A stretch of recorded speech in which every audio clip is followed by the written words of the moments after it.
wa amma so won kolorata ɓe an defi bakkatuuji gonɗi heen ɗi wa amma barkinoragol ayi a juuldama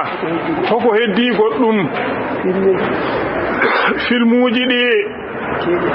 ceerno wi itteɗi haa laaɓa goppeɗi haa laaɓa jange salatul fatihi ɗum ɓuri heewde baraji ɓuri heewde moƴƴere hay gooto heedaka e salatul fatihi ne moni fof ko biyaɗo yo jangu salatul fatihi e kala no hattirani heɓa baraji ɗi heɓa fayidaji ɗi wa amma aybinde yimɓe ƴetta photoje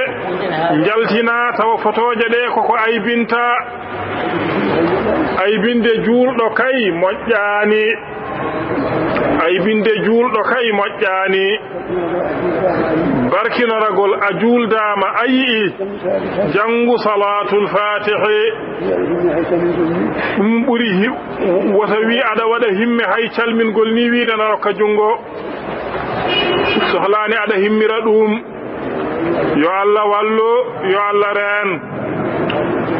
yo Allah moƴƴina alhaali meɗen fofof aduna e lahara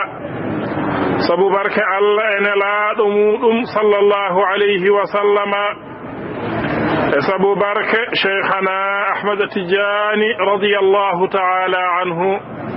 e sabu barke alqur'anil azim اللهم صل على سيدنا محمد وسلم بنجتا يا خلق سنا تقدرون قد غندنا جيد امور اغناس بغندي جادو محمد من كذا شيخ تجاني جنبر كفاس بكدي تربين دروح من ايتين دا الموت امور اغناس jehen juuroɗen juulde haa nanndi ten e almuɓe yaanooɓe mur e gunas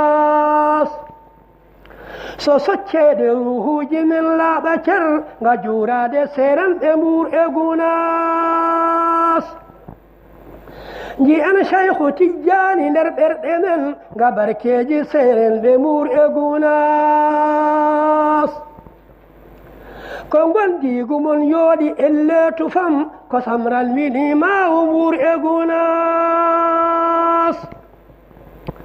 wona ƴoƴƴo faltono gondigu wayi sina maawu selbinde kocce gunas